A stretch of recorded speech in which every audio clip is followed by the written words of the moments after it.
Hello मेरे प्यारे बच्चों, क्या हाल चाल? बढ़िया सब। तो कैसे हो मेरे बब्बर शेर और शेरनियों? आशा करते हैं आप सभी एकदम मस्त होंगे और लाजवाब तरीके से आपकी तैयारी भी चल रही होगी। बहुत सारे बच्चों की शिकायत है कि सर हमसे न्यूमेरिकल नहीं बनते, चाहे फिजिक्स हो चाहे केमिस्ट्री। तो आज के इस वीडियो में हम केमिस्ट्री का वन शॉट देखने वाले हैं, वो भी न्यूमेरिकल्स का। विगत ईयर में किस टाइप के क्वेश्चन पूछे गए हैं और आपके आने वाले बोर्ड एग्जाम 2026 में क्वेश्चन का पैटर्न क्या रहने वाला है, आज बहुत सिंपल तरीके से समझाने वाले हैं। देखिए भैया, इनमें फिक्स होता है बच्चों, और हमने पहले ही बताया है कि अगर जिस भी स्टूडेंट ने एनसीईआरटी के न्यूमेरिकल्स को या टॉपिक को देख लिया, उसके बाहर देखने की जरूरत ही नहीं है। तो चलिए एक एक करके सारे क्वेश्चन का निपटारा बहुत सिंपल तरीके से करते हैं। ठीक है भैया, जैसा कि हम शुरुआत कर देते हैं। ज्यादातर जो न्यूमेरिकल्स बनते हैं वो आपके पहले ही चैप्टर के बनते हैं। ठीक, तो एक क्वेश्चन से शुरू करते हैं। पहला क्वेश्चन है कि 5.85 ग्राम सोडियम क्लोराइड को 200 ml जल में घोला गया है। अब विलयन की मोलरता ज्ञात करनी है। तो भैया मोलरता पर हमने एक क्वेश्चन उठा लिया है, और सबका सब भैया इतना ध्यान देना बच्चों, ये सारे के सारे 2025 में क्वेश्चन बने हुए हैं। अब एक ही चीज अपने दिमाग में रखना है, क्वेश्चन का वैल्यू चेंज होगा लेकिन क्वेश्चन फिक्स है, हर साल आता है। अब यहां पर अब चाहे 5 ग्राम दे दे, चाहे 8 ग्राम, कोई जैसे सोडियम क्लोराइड दे दिया है, कास्टिक सोडा दे सकता है, चीनी दे सकता है, ठीक है, बेंजीन दे सकता है, मतलब कुछ भी दे सकता है। तो इतना याद रखना कि वैल्यू बदल जाएगा, कुछ भी है लेकिन तरीका सेम रहेगा। तो इस तरह से दिया रहेगा, यहां 200 ml दे सकता है, 400 ml, 500 ml, 450 ml, उसके बाद मतलब कुछ भी दे सकता है, इतना याद रखना। अब तो आप समझ गए होंगे। तो भैया मोलरता पूछ लिया है। प्यारे बच्चों, सबसे पहले आपको एक चीज ध्यान देना है कि जो कुछ भी घोला जाए, जो कुछ भी घोला जाए वो किसका भार होता है? विलेय का भार। ये चीज मोलरता के परिभाषा में भी बताया है। अब 5.85 ग्राम घोला जा रहा है, तो प्यारे बच्चों ये विलेय का भार है, इसको अपन स्मॉल w से लिखेंगे। ठीक है, वैल्यू कितना है?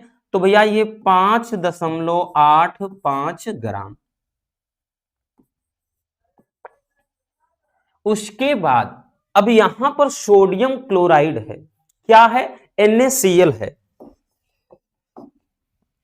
तो भैया सोडियम क्लोराइड, अब प्यारे बच्चों जैसे वहां पर भाई फार्मूला दिया रहेगा, याद रखना, फार्मूला वहां कोष्टक में दे देगा। सोडियम क्लोराइड है और ये जो है विलेय है, विलेय मतलब जिसको घोला जाए, और इसका आपको निकालना पड़ेगा अणुभार भी। क्या निकालना पड़ेगा भैया? अणुभार। अणुभार भी निकालना होगा। अब अणुभार निकालते कैसे हैं? जैसे भैया, जैसे सोडियम क्या है, इसका भाई परमाणु क्रमांक 11, परमाणु भार कितना? 23, और प्लस क्लोरीन का होता है 35.5, बाकी वैसे परमाणु क्रमांक 17 होता है। मिल करके कितना आ गया भैया? ये 58.5 आ गया। ठीक है, ये अणुभार आ गया। अब यहां से भैया हमको स्मॉल w और m पता चल गया। अब एक चीज और दिया है कि 200 ml जल में, मतलब 200 ml भैया जल में घोला गया है। तो यहां पर हम ये कह सकते हैं कि ये किसका मान दिया है? वॉल्यूम बोले तो आयतन। आयतन कितना दिया है भैया? तो 200 ml दे दिया है। 200 ml जल में घोला गया है। अब विलयन की मोलरता पूछ लिया है। देखिए आधे से ज्यादा जो खेल है ना भैया, वो यही समाप्त हो जाता है, क्योंकि आपने ये वैल्यू लिख दिया, फार्मूला भी लिख दिया, जैसे कैलकुलेशन आपको नहीं आता तब भी आपको आधे नंबर मिल जाते हैं। निकालना क्या है प्यारे बच्चों? तो निकालना है अपने को मोलरता। अब मोलरता के लिए भैया जो फार्मूला होता है बच्चों, मोलरता के लिए जो फार्मूला होता है भैया, वो हो जाता है m बराबर भाई W/m इंटू का v, यानी ये रहेगा किसमें? ml में जब, और उसके बाद गुणे ऊपर का भी, ऊपर 1000।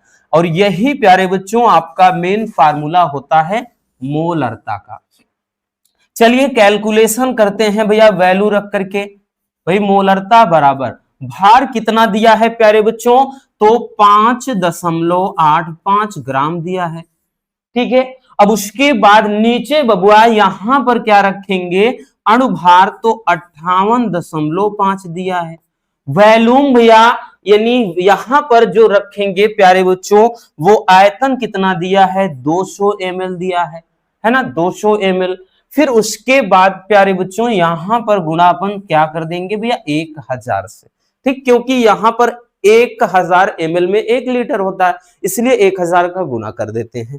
ठीक है, अब इसके बाद भैया जब इसका कैलकुलेशन करेंगे ना बबुआ, तब क्या आ जाएगा कि मोलरता बराबर, भाई देखिएगा इसको काट दीजिए, ये आराम से कट जाएगा। जब इसको काट देंगे इसके साथ में, तो ये कटकर कितना आएगा भाई, इसको जब काटेंगे ये 0.1 बार में कट जाएगा, और उसके बाद गुणे कितना है, 1000 है, और नीचे क्या है भैया, 200 है, 200, इसको भी काट दीजिए। ठीक है, 2 पंजे 10। ठीक है, तो ये हो गया m बराबर 0.5 सॉरी 0.1 गुणे 5। जब इसका गुणा करेंगे तो ये हो गया 0.5, किसमें आएगा, मोल प्रति लीटर में। और यही क्या हो गया भैया, यही हो गया आंसर। इतना हमारा क्या हो जाएगा, आंसर हो जाएगा, जो कि बहुत आसान है। हमने बताया ना, कुछ भी डिफिकल्ट नहीं है भैया, और इतना भी श्योर है, आपको बता दें फिर से, कि आना है तय है। वैल्यू यानी जो मान है वो बदल सकता है, लेकिन मोलरता फिक्स है कि आएगा न्यूमेरिकल में, कोई नहीं रोक सकता, याद रखना। ठीक है, अब चलिए इसको देख लीजिए। अब यहां पर ये भी ध्यान से सुनिएगा, हो सकते हैं मोलरता आपका दे दे भाई, विलेय का मतलब यहां पे भार दे देगा, आयतन दे देगा, फिर अणुभार पूछ सकता है, तो मतलब इसी क्वेश्चन में घुमा फिरा के भी दे सकता है। लेकिन आपको क्या याद रखना है, वो है फार्मूला। ठीक है, फार्मूला आपको याद रखना है। तो चलिए देख लीजिए, जल्दी से स्क्रीनशॉट भी कर लीजिए।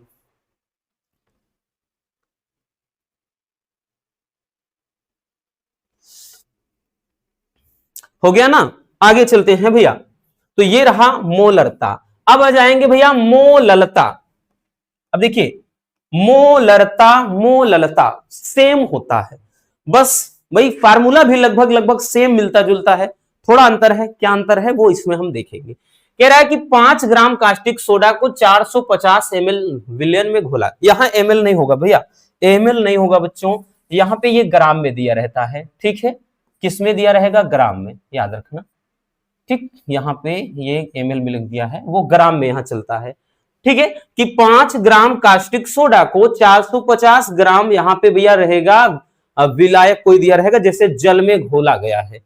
ठीक है, यहां पे, और उसके बाद विलयन की मोललता पूछ लिया है। तो सबसे पहला जो आपका काम है भैया, वो यही करना है प्यारे बच्चों, कि वैल्यू आप उठा लीजिए। तो सबसे पहला आपका भाई जो काम है वही करिए। भाई जो भी घोला जाए, हमने बोला कि उसको विलेय का भार बोलते हैं। विलेय का भार कितना है, तो भैया 5 ग्राम है। अब उसके बाद प्यारे बच्चों, अब कास्टिक सोडा है। कास्टिक सोडा का जो फार्मूला होता है वो होता है NaOH। बहुत सारे बच्चे ये भी बोलेंगे सर हमको नहीं पता, तब हम क्या करेंगे, डोंट वरी, वहां दिया रहेगा कोष्टक में। कोष्टक में जैसे कास्टिक सोडा के बाद NaOH लिखा होगा, तो भैया इसका अणुभार आप लिख लीजिए बबुआ। अणुभार निकालने के लिए, जैसे सोडियम हमने बताया ना, सोडियम, इसका भैया अणुभार कितना यानी परमाणु भार कितना होता है, 23 होता है। उसके बाद O है, O ऑक्सीजन का भैया क्या होता है, ऑक्सीजन 8, 8 दूना 16 होता है। ठीक, क्योंकि ऑक्सीजन 8 परमाणु क्रमांक, परमाणु भार जो है 16। फिर H हाइड्रोजन का 1 होता है 1। इस हिसाब से जब जोड़ देंगे भैया, तो ये आ जाएगा कितना, 40। तो यहां पे पहले दिखाना होगा 23 प्लस 16 प्लस 1, यानी मिला करके 40 हो गया। मतलब इतना हो गया। अब आगे चलते हैं, आगे कह रहा 450 ग्राम कोई विलयन है। ठीक है, 450 ग्राम मान लेते हैं जल में घोला जा रहा है। तो भैया यहां पर प्यारे बच्चों कैपिटल W अब चलेगा।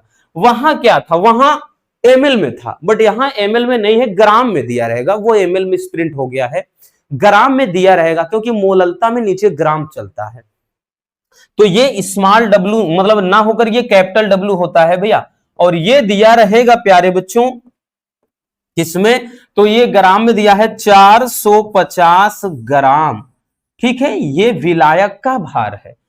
अब आपको निकालना क्या है बबुआ, निकालना है विलयन की मोललता।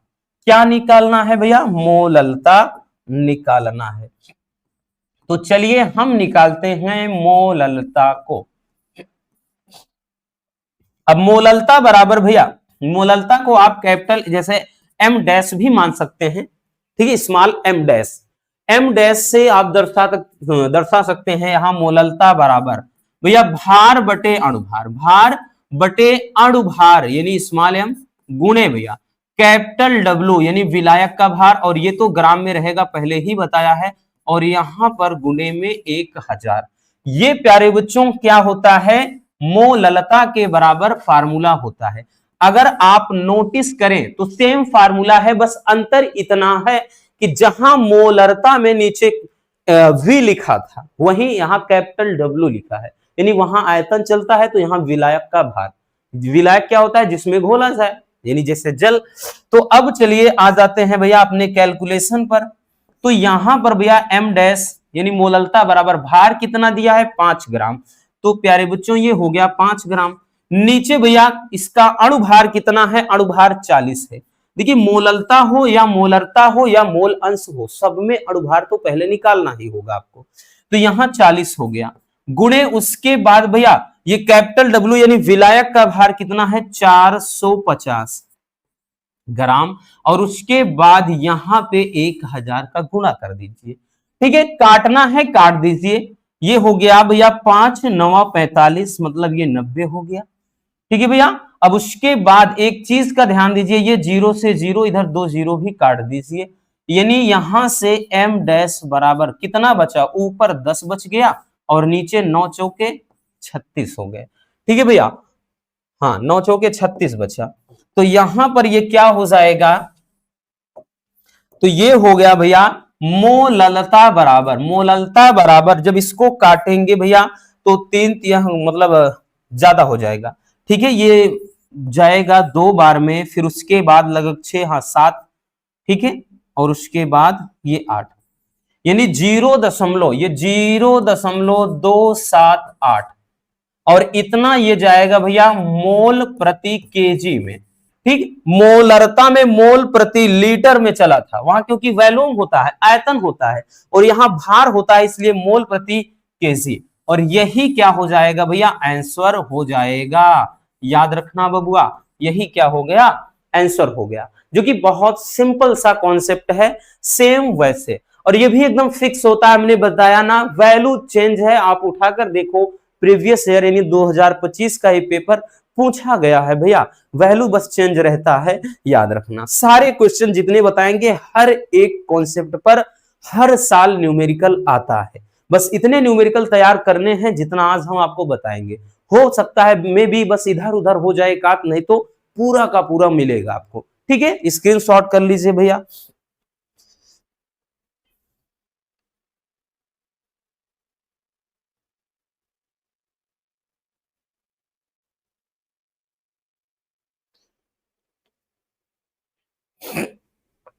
हो गया, चलिए आगे देखते हैं। अब देखते हैं भैया हम मोल अंश पर आधारित न्यूमेरिकल को, मोल अंश या मोल प्रभाज, ये भी बहुत ज्यादा प्यारा सा क्वेश्चन है, और ये आया हुआ है भैया 2025 का ही पेपर उठाओ, आप देखिए आया हुआ है। ठीक, हमने बताया ना 2025 की ही बात नहीं, चाहे आप 22 का उठाओ, 23 का उठाओ, 24 का उठाओ, 25 का उठाओ, ठीक है, बस आपका मान बदलेगा, बस ये जो मान दिया गया है यहीं पर भाई बदलाव मिलेगा, नहीं तो नियम तो सेम रहेगा, है ना। ठीक, चलिए देखते हैं भैया। क्वेश्चन एक दिया है कि भैया 46 ग्राम एथिल अल्कोहल को 54 ग्राम जल में घोला गया है, तो एथिल अल्कोहल और जल के मोल अंश यानी मोल प्रभाज की गणना करना है। देखिए इसका एकदम सिंपल सा कॉन्सेप्ट, एकदम बेस्ट वाला। इस टाइप के न्यूमेरिकल में हमेशा भैया कुछ नहीं करना आपको। मान लेते हैं 2 दिया है तो आप भाई क्या करिए, 20 से एक लाइन खींच लीजिए, समझिएगा। इधर एथिल एल्कोहल है, क्या है, एथिल एल्कोहल वाला है, और एथिल एल्कोहल को आप मान लीजिए ए से, और इधर चल रहा है भैया जल, और जल वाले को बी मान लीजिए। ए और बी से आप समझेंगे तो ज्यादा आसान होगा, क्योंकि इतना लंबा भाई बार बार एथिल एल्कोहल और जल लिखना थोड़ा मुश्किल हो जाता है। देखिए एथिल एल्कोहल की इसकी मात्रा कितनी है जरा बताइएगा भैया, जो एथिल एल्कोहल है इसकी मात्रा कितनी है, स्मॉल डब्ल्यू का मान कितना है जरा बताइएगा। तो भैया 46 ग्राम। और एक चीज हमने आपको ये भी बताया था कि इसका भैया जब भाई जो चीज हो यानी भार है तो अणुभार भी निकालना पड़ेगा। अब यहां पे एथिल एल्कोहल है, फार्मूला होता है C2H5OH, ठीक है। यानी यहां से एक चीज ध्यान देना, अगर इसका भाई अणुभार निकालना हो तो अणुभार कितना होगा, तो भाई C2 ले जाओ, कार्बन कितना होता है 6 और उसका हो जाएगा 12, ठीक है। यानी यहां पे भाई कितना हो जाए, कार्बन 6 दूना ये 12 हो गया, और प्लस 5 ले जाओ, हाइड्रोजन का 1, ऑक्सीजन 16 ही होता है, हाइड्रोजन 1, तो भैया 12 दूना 24 प्लस 5 प्लस 16 प्लस 1, तो भैया कितना हो जाएगा, ये कितना आएगा जरा बताइएगा। तो ये हो जाएगा 40 और प्लस ये हो जाएगा 6, मिलकर के 46, यानी इसका अणुभार कितना निकला 46।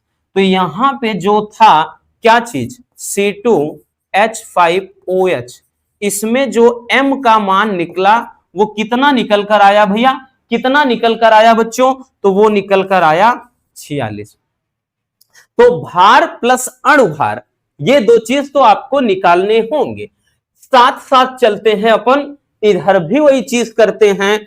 तो इधर भैया भार कितना दिया है, तो भार जल का भार कितना दिया है, तो जल का भार जरा गौर से देखिए, दिया कितना है 54 ग्राम दिया है, ठीक है ना। इधर ये भी 46 ग्राम था।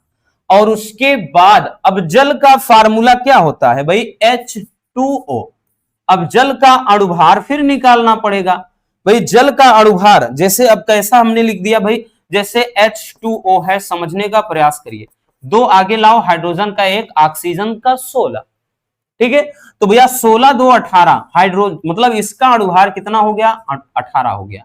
तो सीधी सी बात, भार प्लस अणुभार तो आपको हर हाल में निकालना होगा, चाहे मोलरता हो या मोल प्रभा ज्वाला हो, ठीक है। अब एक चीज और भी ध्यान देना, अब निकालेंगे भैया, हम निकालेंगे Na का मतलब ए के मोलों की संख्या। जैसे भाई इसको हमने माना क्या है, तो इसको तो प्यारे बच्चों हमने ए माना है, यानी एथिल एल्कोहल को, जल को हमने बी माना है।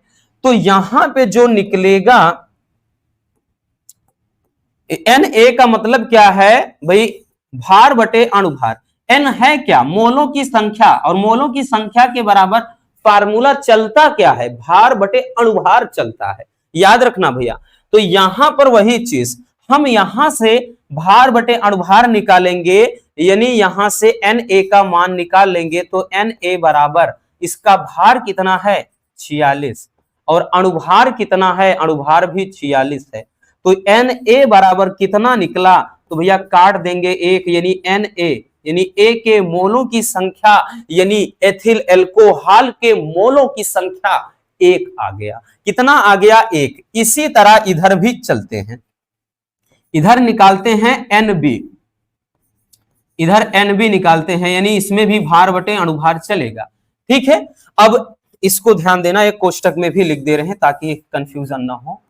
अब यहां पर भाई भार बटे अणुभार निकालना है बच्चों, Nb यानी B के मोलों की संख्या, तो भाई इसका भार कितना है 54 है, अणुभार कितना है 18 है, तो काटेंगे 3 बार में जाएगा, यानी Nb का मान कितना आया 3 मोल आ गया। यहां 1 मोल आया है और यहां 3 मोल आया है, ठीक है, कितना मोल 3 मोल आ गया। अब एक चीज ध्यान देना, निकालना क्या है, सबसे कह रहा है A का मोल अंश, ठीक, अब यही अगर हम आपसे पूछ ले भैया कि कुल मोल अंश कितना निकला है, एक चीज ध्यान देना, अगर यहीं से पूछ ले इसी में, तो भाई कुल मोलों की संख्या, मोलों की संख्या, कुल मोलों की संख्या कितना निकला है। जब कुल की बात आ जाए तो n बराबर क्या हो जाएगा, Na प्लस NB चलेगा। तो भैया कुल मोलों की संख्या अगर कोई आपसे पूछ ले तो n बराबर आप कितना कहेंगे भाई, 1 कहेंगे और प्लस उधर का NB वाला 3, मिला करके 4 आ गया। यानी अब यहीं से आपको निकालना पड़ेगा क्या चीज, ए का मोल प्रभार, यानी एथिल अंश, मतलब एथिल अल्कोहल का मोल अंश कहो या मोल प्रभार, दोनों एक चीज है। तो अब हम लिखेंगे भैया, क्या चीज लिखेंगे, ए का मोल अंश। ए का मतलब वही चीज भैया, ए कहो चाहे एथिल अल्कोहल कहो, हमने ए माना है ना, तो ए का मोल अंश बराबर, तो इसको दर्शाते हैं भैया काई ए या एक्स ए बराबर, ठीक है। काई ए बराबर क्या होता है, एन ए, और नीचे कुल मोलों की संख्या मतलब N A plus N B.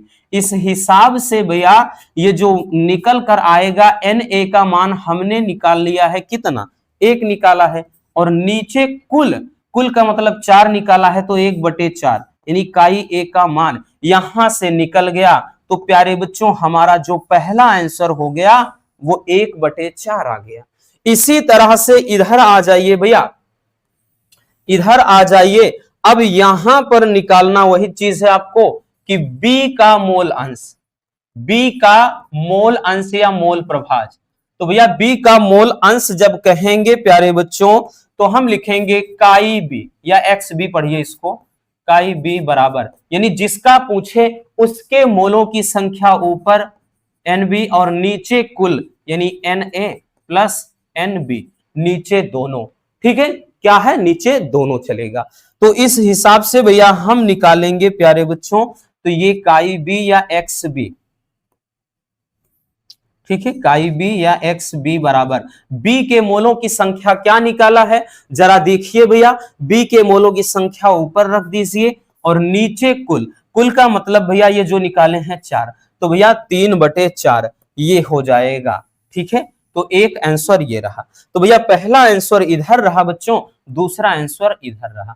तो है ना आसान, कोई दिक्कत हुई नहीं ना बच्चों। और ये जब भी आता है भैया याद रखना, अक्सर जो है 3 नंबर में पूछा जाता है, या तो 3 में आएगा या 4 नंबर में, लेकिन न्यूमेरिकल काफी इंपॉर्टेंट है, ये भी याद रखना भैया। यहां पे हम लिख भी दे रहे हैं भैया, ये मोस्ट इंपॉर्टेंट है, इसलिए अच्छे से भैया अपने दिमाग में इसको छाप लीजिए, ठीक है। बस वैल्यू बदलेगा और कुछ भी नहीं, हो सकता है 2 की बजाय 3 भी दे दे, जैसे यहां एक एथिल अल्कोहल जल दिया है और एक मेथिल अल्कोहल भी मिला सकता था, तो 3 भी दे सकता है, जरूरी नहीं कि 2 ही रहे, लेकिन मिनिमम 2 रहेगा, बाकी 3 भी घटक मिला सकता है, 4 घटक भी मिला सकता है, लेकिन सबका इसी तरीके से निकलेगा, ठीक है। और जब भी कुल की बात आए तो भैया सब ऐसे जोड़ता चला जाएगा। आई बात समझ में, आई होप आप अच्छे से समझ गए होंगे। चलिए स्क्रीनशॉट कर लीजिए।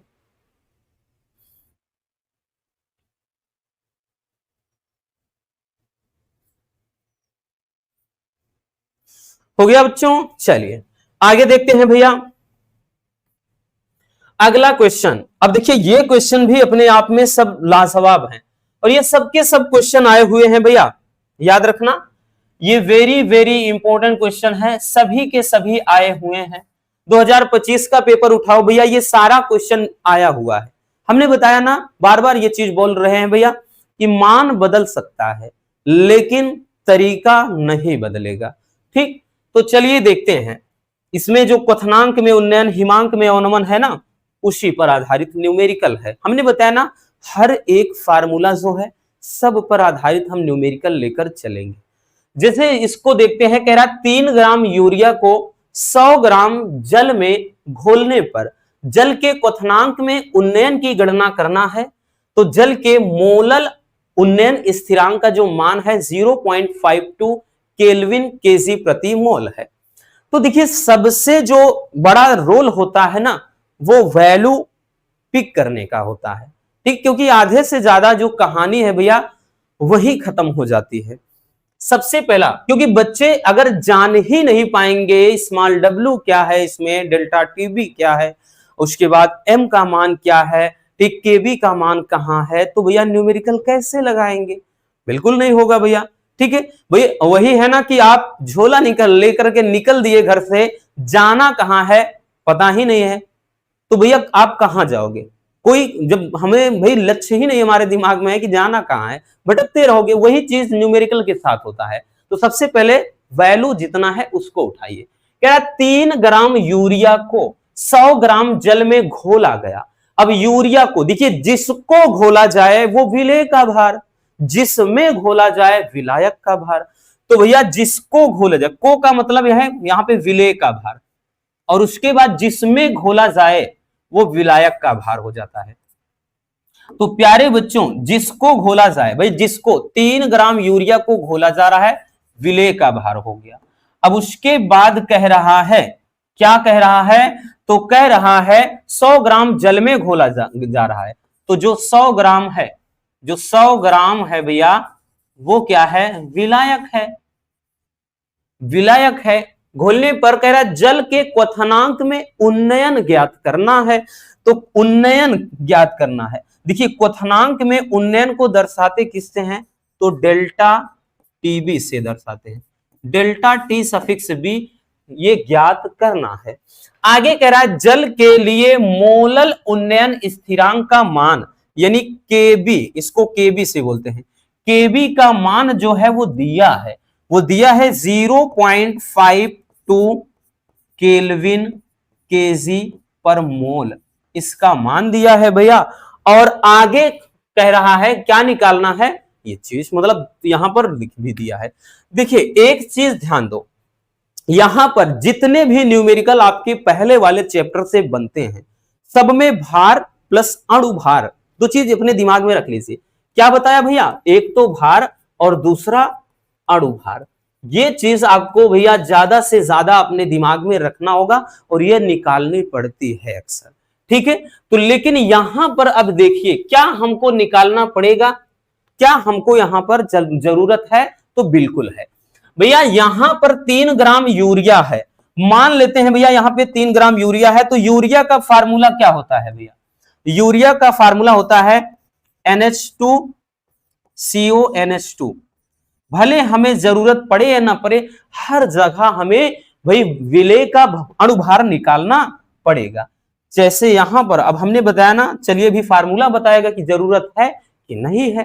तो यहां पर निकालेंगे भाई, कितना हो जाएगा समझिए भाई, ये क्या होता है, नाइट्रोजन 14, नाइट्रोजन वैसे देखिए 7, परमाणु भार 14, ठीक है। 2 लाओ, हाइड्रोजन का एक ही होगा, फिर कार्बन 6 प्लस ये हो गया 6 का, भाई दोगुना कर दो 12, फिर उसके बाद ऑक्सीजन 8 यानी ये 16 हो गया, और प्लस का भैया नाइट्रोजन 7, दोनों ये 14 हो गया, प्लस का 2।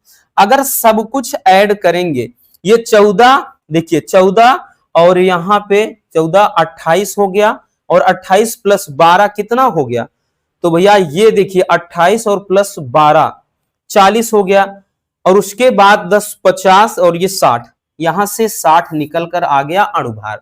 अब चलिए देखते हैं भाई पूछा क्या है, पूछा है क्वथनांक में उन्नयन। बहुत सिंपल तरीके से समझने का प्रयास करना बबुआ, क्योंकि ये बहुत इंपॉर्टेंट क्वेश्चन है। तो भैया यहां पूछा है क्या चीज भाई, तो पूछा है क्वथनांक में उन्नयन, क्वथनांक में उन्नयन। उन्नयन का मतलब होता है प्यारे बच्चों वृद्धि, क्वथनांक में उन्नयन पूछा है, क्वथनांक में वृद्धि पूछा है। भाई फार्मूला भी हमने क्या बताया कि फार्मूला होता है डेल्टा टीबी बराबर, ये होता है 1000 गुणे केबी गुणे स्मॉल डब्ल्यू अपान एम गुणे कैपिटल डब्ल्यू, ये फार्मूला होता है, ठीक है ना। ये बेसिक सा फार्मूला होता है इसमें भैया निकालने का, ठीक। अब प्यारे बच्चों इस फार्मूले की मदद से चाहे डेल्टा टी भी पूछ सकता है, चाहे के भी पूछ सकता है, चाहे तो स्मॉल m यानी अणुभार पूछ सकता है, मतलब कुछ भी पूछा जा सकता है। तो इसीलिए कहा कि बस एक फार्मूले पर एक न्यूमेरिकल अच्छे से समझ लीजिए, बाकी तो एकदम क्लियर हो गया। अब यहां पर देखिए सारा का सारा वैल्यू आपके सामने है, हमें कुछ भी कहीं से ढूंढना नहीं है भैया। अब आ जाते हैं डेल्टा, अगर टी भी पूछा है प्यारे बच्चों, तो भैया सबसे पहले देखिए ऊपर ये 1000 ये फार्मूले में है, गुणे के बी। अब के बी क्या है, तो ये मोलल उन्नयन स्थिरांक है, तो 0.52 दिया है भैया इसका मान। फिर उसके बाद विलेय का भार कितना है, कितना ग्राम यूरिया घोल रहे हो अपन, 3 ग्राम।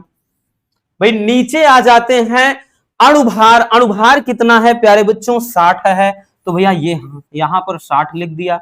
गुणे यहां पर भैया आ जाते हैं कैपिटल डब्ल्यू है विलायक का भार, तो कितना विलायक है, तो विलायक का भार भैया 100 है, हाँ 100 ग्राम विलायक का भार। कोई दिक्कत हुई नहीं ना। अब यहां पे सीधा सीधा भैया तो यहां पे लिख देते हैं 30 दूना 60, ठीक है भैया, 2 हो गया, और ये सीधा सीधा कट गया 2 जीरो से 2 जीरो, ठीक, 2 जीरो से 2 जीरो हमने काट दिया, यानी यहां ये 20 भी है। तो डेल्टा टीबी बराबर अगर कहना भी चाहे भैया तो ये भी लिख सकते हैं 0.52 और गुणे ये 10 भी था, और नीचे कितना है, ये 20 है, ठीक है, इसको भी काट देते हैं, कोई मतलब है नहीं। अब क्या बचा खुचा है, थोड़ा इधर देख लेते हैं, यहां क्या है भैया, तो ये है डेल्टा टीबी बराबर ऊपर है 0.52 और नीचे है भैया 2, काट देते हैं 0 दशमलव कितना, ये 26 दूना 52, 0.26, तो डेल्टा टीबी बराबर 0.26, ठीक है, इतना केल्विन में आ जाएगा, यही हमारा आंसर हो जाएगा, ठीक है भैया, यही हमारा क्या हो गया, आंसर हो गया, है ना, बड़ा आसान। यहां पे क्वथनांक में उन्नयन पूछा है, ठीक, तो यहां पे इतना आ जाएगा 0.26 केल्विन में, ठीक है, केल्विन प्रति मोल भी लिख सकते हैं। आई बात समझ में, है ना आसान, बहुत सिंपल सा क्वेश्चन है, ठीक है, कुछ भी दिक्कत नहीं होनी चाहिए। चलिए जल्दी से इसको भैया स्क्रीनशॉट कर लीजिए।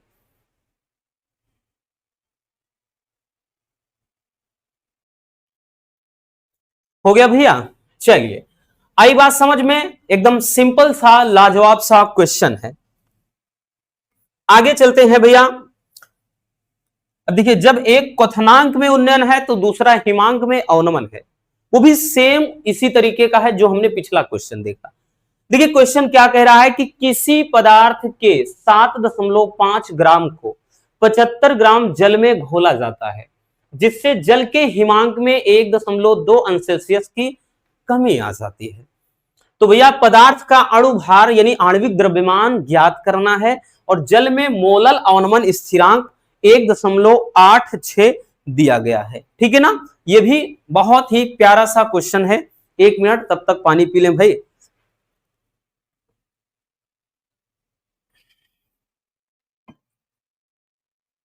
अब यहां पे भी आपको पहले सबसे पहला जो आपको काम करना है बच्चों, वो क्या करना है भैया, जितने वैल्यू हैं उन वैल्यू को आप अच्छे से लिख लीजिए, क्योंकि सबसे ज्यादा समस्या तो यही शुरू होती है।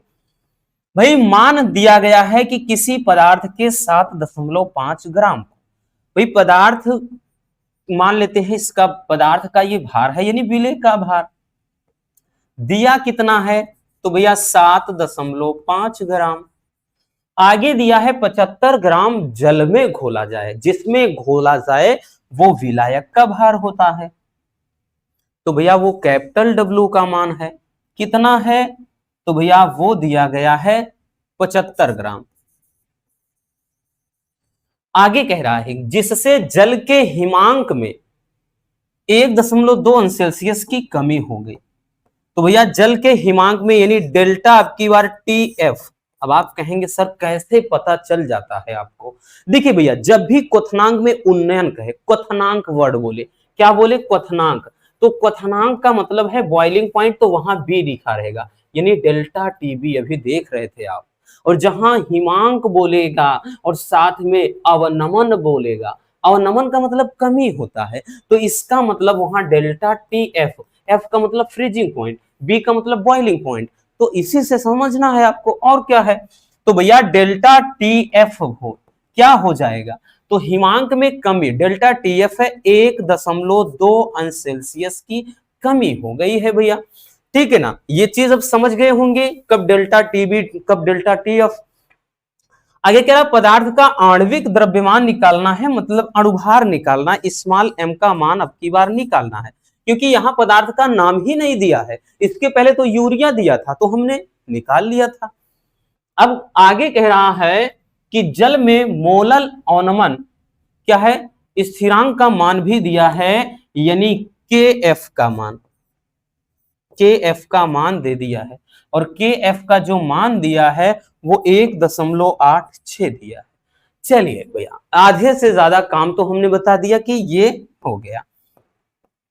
अब भैया फार्मूला हमको निकालना क्या है, तो यहां पे अब की बार कह रहा है हिमांक में अवनमन का फार्मूला क्या होता है, हिमांक में अवनमन, अवनमन, हिमांक में अवनमन का जो फार्मूला होता है, देखिए क्वथनांक में उन्नयन में डेल्टा टीबी लिखे थे, लेकिन हिमांक में अवनमन में भैया डेल्टा टीएफ लिख देंगे, बस यही अंतर है, डेल्टा टीएफ।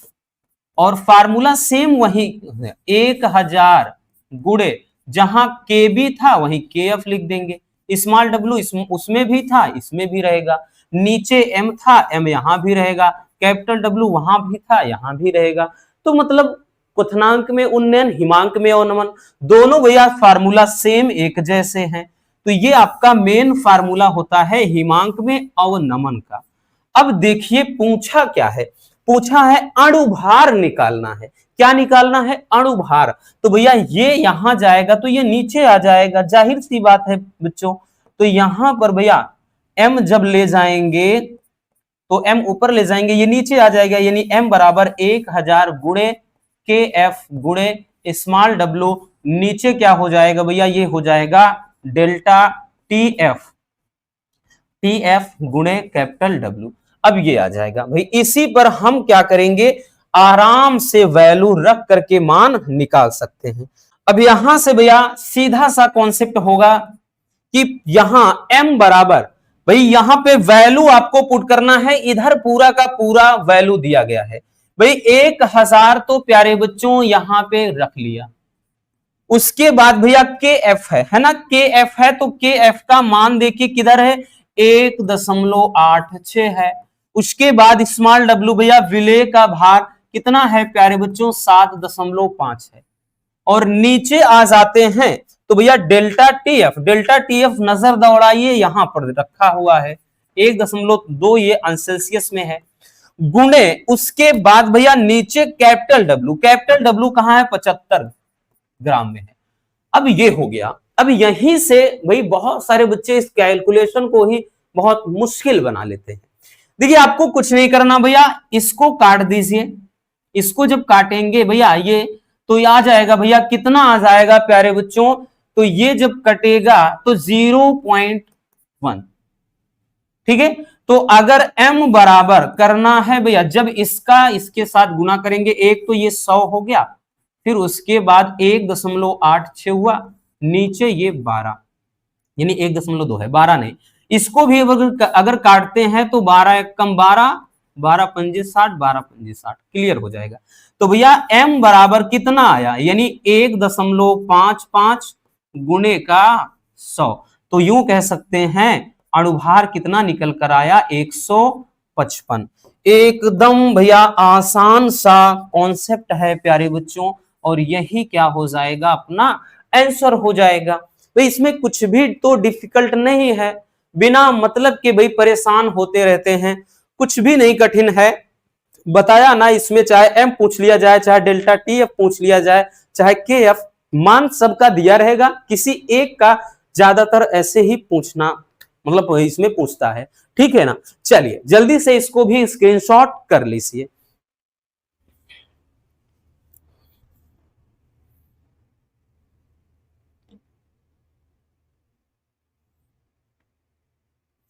हो गया। चलिए आगे चलते हैं भैया। अगला क्वेश्चन, और ये क्वेश्चन भी बहुत ही प्यारा सा क्वेश्चन है, एकदम लाजवाब, काफी इंपॉर्टेंट है। ठीक है भैया, ये भी वेरी वेरी इंपॉर्टेंट है, यहां तक कि 2025 में भी आया हुआ है। देखिए हमने बताया ना, बस मान बदल बदल दिया जाता है इधर उधर करके, और क्वेश्चन तो आपका हमेशा हमेशा भाई चलता रहेगा। नया कहां से आएगा, जब सिलेबस में है तो उतना ही तो पूछेगा ना। 3 ही चैप्टर है, कितना बदलेगा, कहां से बदलेगा, इसीलिए पूरा फोड़कर छोड़ेंगे। दी कह रहा है कि किसी ताप पर शुद्ध बेंजीन का वाष्प दाब 0.850 बार है, और कह रहा है 0.5 ग्राम अवाष्पशील वैद्युत अपघट्य ठोस को 39 ग्राम बेंजीन, जिसका मोलर द्रव्यमान यानी अणुभार 78 ग्राम प्रति मोल है, में घोला गया, तो प्राप्त विलयन का वाष्प दाब 0.845 बार है। तो ठोस के मोलर द्रव्यमान की गणना कीजिए। अब देखिए ऐसा अगर आप भाई सोचते हैं, मतलब अगर इसमें देखेंगे तो आपका दिमाग ही फेल हो जाएगा, यानी दिमाग खराब हो जाएगा, कहेंगे क्या ही लगाएं इसमें। लेकिन देखिए भाई, आपको एकदम ठंडे मन से सबसे पहले यही काम करना है, वैल्यू उठाइए। देखिए बच्चों, कह रहा है कि किसी ताप पर शुद्ध बेंजीन का वाष्प दाब, अब शुद्ध बेंजीन का वाष्प दाब दिया गया है, और इतना ग्राम अवाष्पशील वैद्युत अपघट्य ठोस को इतने ग्राम बेंजीन में घोला गया है। तो भैया ये शुद्ध बेंजीन का वाष्प दाब है, और यहां पर एक दिया गया है ठोस। तो पहले समझने का प्रयास करिए कि एक तो दिया गया है ये शुद्ध विलायक का वाष्प दाब। देखिए इसमें 2 ही चीज चलती है, ये राउल्ट के नियम पर आधारित न्यूमेरिकल है। एक चलता है इसमें शुद्ध विलायक का वाष्प दाब और विलयन का वाष्प दाब। तो भैया जिसमें घोला जाए वो विलायक होता है, और जिसको घोला जाए विलेय होता है। तो यहां पर नीचे तो भैया प्राप्त विलयन का वाष्प दाब दे दिया है, इसका मतलब ये ऊपर वाला शुद्ध विलायक का वाष्प दाब है, ये मान दिया है भैया P0 का। P0 का मतलब है शुद्ध विलायक का वाष्प दाब। शुद्ध विलायक का वाष्प दाब 0. ये कितना दिया है 850 बार। वाष्प दाब का भैया ये मात्रक होता है, यानी इकाई है बार। आगे कह रहा है कि 5 ग्राम यानी 0.5 ग्राम अवाष्पशील वैद्युत अपघट्य को मतलब ठोस को 39 ग्राम में घोला गया है, यानी भैया जिसको घोला जाए वो विलेय का भार, तो स्मॉल w से लिखेंगे। और ये भैया दिया गया है कितना बच्चों 0.5 ग्राम, तो यानी जिसको घोला जाए विलेय। अब जिसमें घोला जाए, किसमें घोला जा रहा है 39 ग्राम बेंजीन में, तो भैया 39 ग्राम बेंजीन में घोला जा रहा है, मतलब बेंजीन का भार कितना दिया गया है, बेंजीन का जो भार दिया गया है भैया 39 ग्राम। कितना दिया गया है, ये 39 ग्राम दिया गया है। और इसका एक चीज ध्यान देना, 39 ग्राम जो घोला गया है इसका मोलर द्रव्यमान यानी इसका अणुभार भी दिया गया। तो भैया जिसमें घोला जा रहा है इसका अणुभार दिया गया है, तो इसके अणुभार को हम कैपिटल M से दर्शाएंगे, क्योंकि अगर स्मॉल m लिखेंगे तो वो तो विलेय का अणुभार हो जाएगा। तो कैपिटल M, इसका अणुभार भी दे रखा है कितना भैया, इसका मोलर द्रव्यमान दे रखा है वो 78, ठीक है, ग्राम प्रति मोल में। और कह रहा है कि प्राप्त विलयन का जो वाष्प दाब है, अब भैया विलयन के वाष्प दाब को PS से दर्शाते हैं। S का मतलब सॉल्यूशन, समझिएगा, PS, ठीक।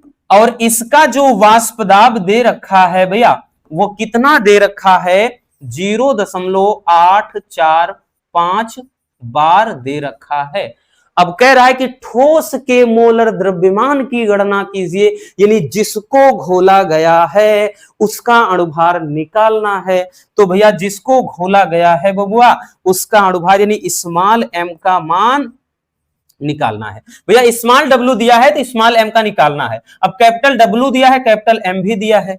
अब यहां से भैया क्योंकि सब कुछ जो खेला है ना वो यही है, पूरा का पूरा खेला वो यही है भैया। अब आपको निकालना है। प्यारे बच्चों, आपने राउल्ट का नियम पढ़ा है, और राउल्ट के नियम का जो फार्मूला है भैया, ठीक है, हमने क्या बताया कि जो राउल्ट का नियम है, राउल्ट का नियम, तो राउल्ट का जो नियम है, तो राउल्ट के नियम को अगर आपने पढ़ा है, इसमें फार्मूला चलता है भैया, क्या है भैया, एक फार्मूला है पी नॉट माइनस का P S upon P not बराबर डब्ल्यू बाई एम, फिर गुणे भैया ऊपर कैपिटल एम अपान नीचे क्या हो जाता है, कैपिटल डब्ल्यू। ये फार्मूला चलता है। याद आया कुछ? दिमाग पर जोर डालिए, अगर ना याद आया हो तो भैया याद आ ही जाएगा। यही फार्मूला लगाना है मेरे बब्बर शेर और शेरनियों। तो यहां से भैया वैल्यू पूरा आपके सामने है बच्चों, तो भैया हम पी नॉट का मान रख देते हैं, जो कि ये ऊपर सामने दिख रहा है, तो 0.850 माइनस का भैया पी एस का मान नीचे दिख रहा है, तो 0.845 दिया है, तो 0.845 दिया है।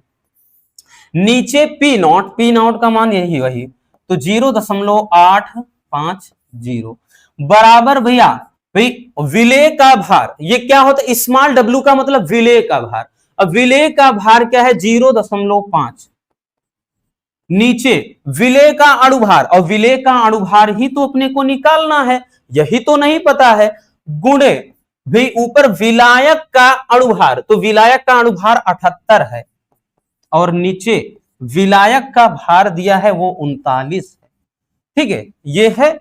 तो भैया अगर थोड़ा जोर डालिए, ठीक है, जोर डालिए, तो यहां पर कितना बचा भैया, कितना बचा जरा देखिए, इसको थोड़ा शॉर्ट करते हैं, छोटा करते हैं, छोटा करते हैं कि मतलब यहां कितना आ जाएगा, 10 में से 5 गए 5, और उसके बाद यहां ये 0 हो गया, यहां पर भी ये कितना हो गया, 0 हो गया, और ये 0.005, और नीचे ये 0.850 चलता रहेगा। इसको भी रहने देते हैं नीचे m, और ये गुणे 78/39। ठीक है, थोड़ा इधर आते हैं, तब इसका हम अच्छे से निपटारा करते हैं। अब देखिएगा भैया, इसको रहने देते हैं भैया, ये 0.00, ठीक, क्योंकि 10 में से 5 गए 5, हाँ 0.05 हो गया, और नीचे कितना है 0.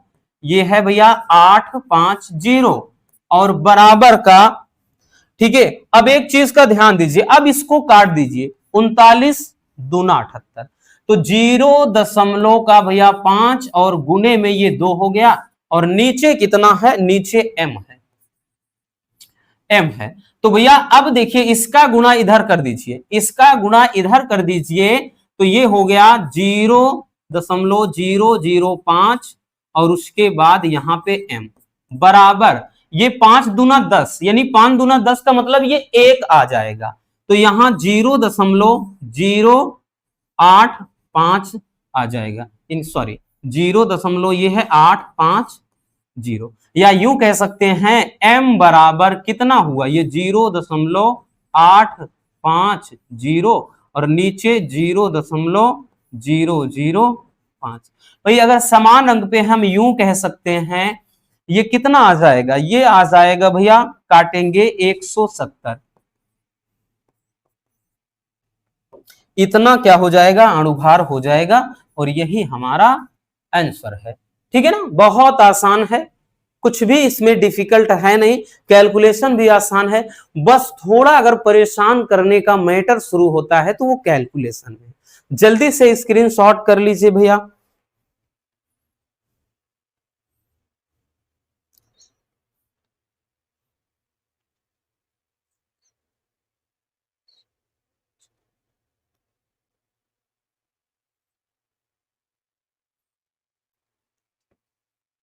हो गया, चलिए आगे देखते हैं प्यारे बच्चों। देखिए आप लोग भी कैलकुलेशन अच्छे से करते चलिएगा, क्योंकि कभी कभार होता है भाई, दिमाग ही है, कहीं इधर उधर मिस हो जाए, तो इसमें बिल्कुल आके हल्ला मत मारिएगा कि आप कैलकुलेशन सही से नहीं किए, गलत हो गया है, क्योंकि कुछ बच्चे होते हैं, ठीक है, गलती सबसे पहले उनको दिखती है, बाकी इतना मेहनत कर रहे हैं वो नहीं दिखता है। चलिए हो गया ना भैया, आगे चलते हैं प्यारे बच्चों। अगला क्वेश्चन ध्यान से समझिएगा, अगला क्वेश्चन क्या है, देखिए कह रहा है ये परासरण दाब पर आधारित है और ये भी बहुत ज्यादा प्यारा सा क्वेश्चन है, वेरी वेरी इंपॉर्टेंट। वैसे हर एक क्वेश्चन इंपॉर्टेंट है, हमने पहले ही बताया भैया। कह रहा है कि 0°C पर 5% यूरिया विलयन के परासरण दाब की गणना करना है, ये आपको ठीक है पूछ रहा है। अब यहां पर भाई वैसे देखेंगे तो कहेंगे इसमें कुछ मान ही नहीं दिया है, हम लगाएं क्या? ठीक, एक मिनट भाई, गला बहुत ज्यादा सूखने लगा।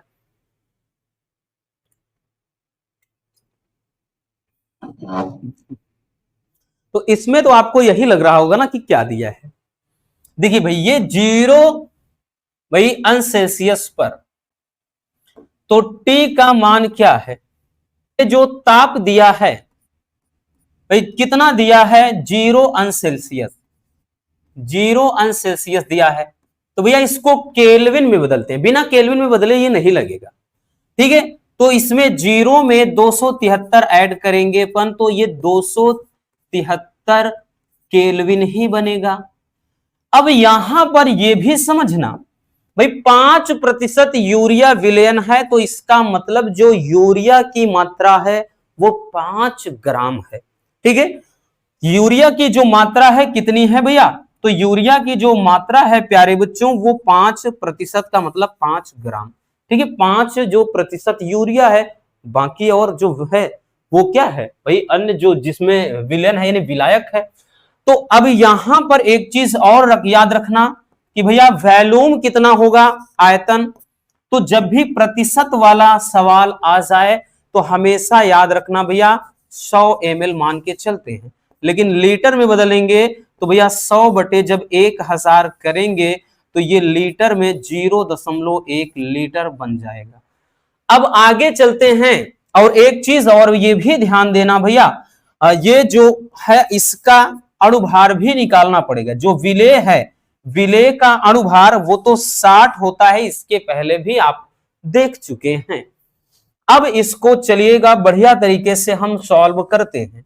भाई परासरण दाब का जो सूत्र होता है, परासरण दाब, सिंपल वाला नहीं बता रहे, एकदम सिंपल वाला तो डायरेक्टली भाई फार्मूला मेन आपका होता है परासरण दाब का, पाई बराबर क्या होता है, मतलब ये चीज समझिएगा, पाई V बराबर होता है nRT, ये फार्मूला होता है परासरण दाब के बराबर, या N/V बराबर वही पाई बराबर CRT होता है, आप सबको पता है, क्योंकि C बराबर ही यही C बराबर N/V हो जाता है।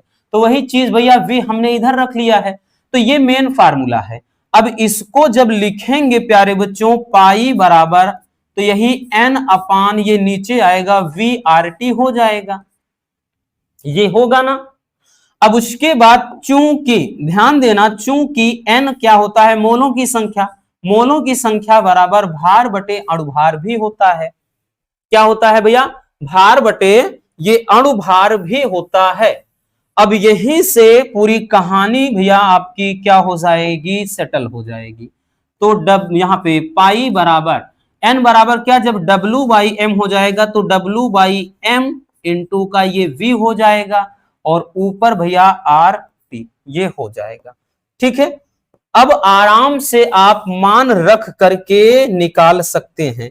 और निकालना क्या है जरा ये देखिए, हाँ परासरण दाब ही तो निकालना है, ठीक। और एक चीज ध्यान देना, R का मान हमने नहीं लिखा है, तो भैया R का मान भी इधर लिख लेते हैं। और R का मान कितना होता है? 0.0821, ठीक। तो यहां से समझिए भाई पाई बराबर W/M यहां इंटू VRT। तो भाई पाई बराबर W, स्मॉल W का मान कितना है भाई? इसका जो मान है 5, और नीचे क्या है? M यानी अणुभार, अणुभार भैया कितना है? 60, गुणे वॉल्यूम कितना है?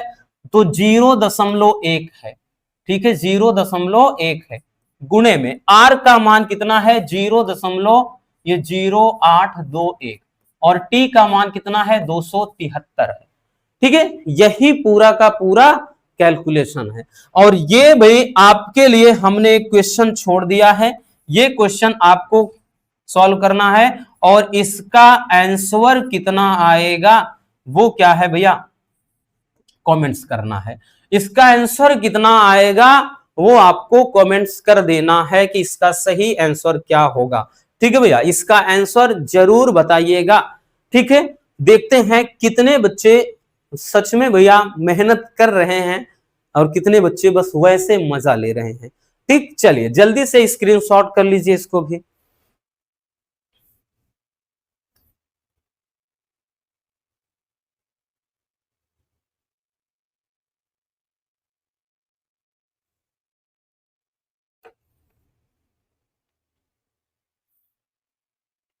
हो गया ना? चलिए आगे चलते हैं।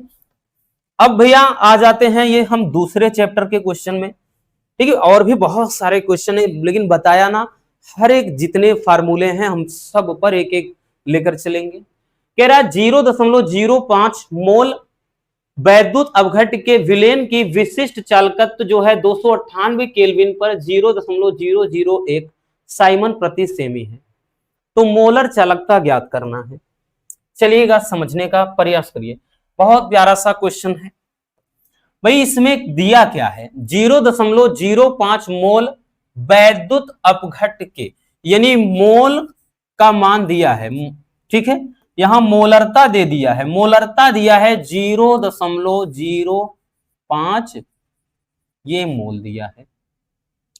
आगे दिया है कि जो विशिष्ट जो चालकता है कप्पा का मान है वो कितना दिया है। तो भैया उसका जो मान है वो 0.001 दिया है। ठीक है, एक ये साइमन प्रति सेमी दिया है। तो मोलर चालकता का मान निकालना है भैया, मोलर चालकता आपको निकालना है। और बड़ा प्यारा सा क्वेश्चन होता है, 2 नंबर में ये पूछा जाता है। ठीक, कितने नंबर में भैया? 2 नंबर में। हमें निकालना क्या है प्यारे बच्चों, हमें निकालना है मोलर चालकता।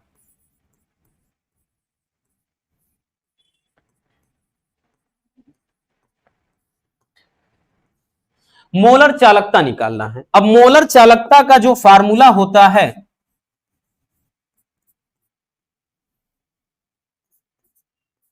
कप्पा गुणे 1000 और नीचे भैया जो रहता है सांद्रता यानी मोलरता, हम यूं कह सकते हैं। ये आपका भैया मोलर चालकता का फार्मूला होता है। इसी फार्मूले पर प्यारे बच्चों आपको न्यूमेरिकल सॉल्व करना है।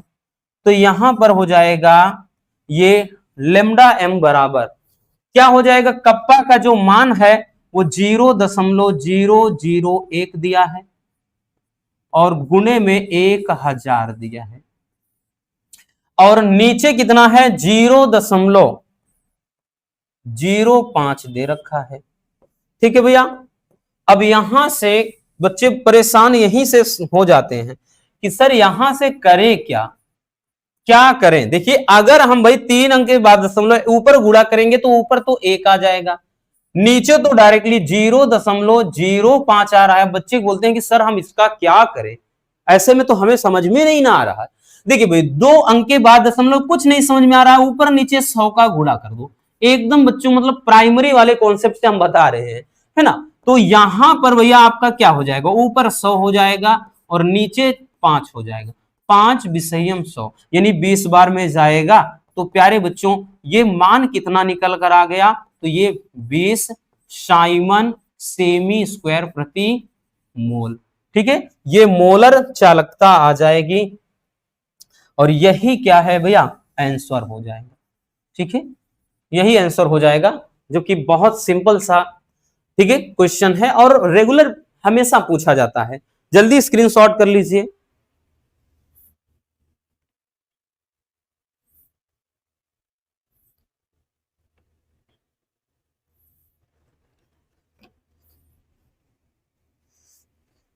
हो गया, आगे चलते हैं।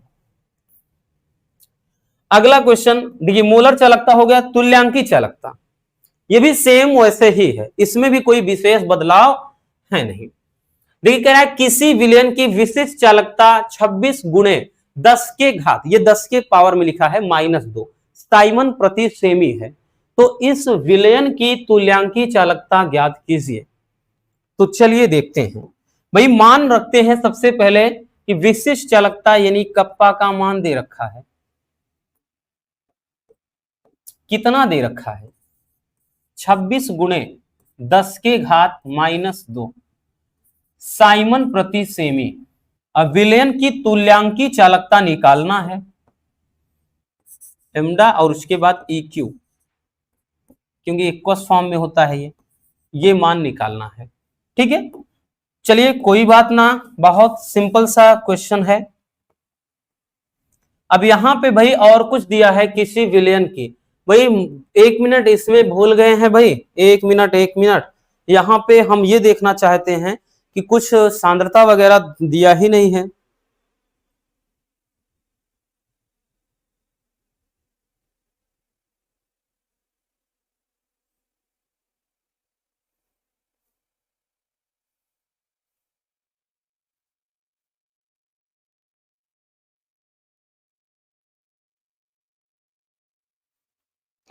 दो दिया है भैया, यहां पे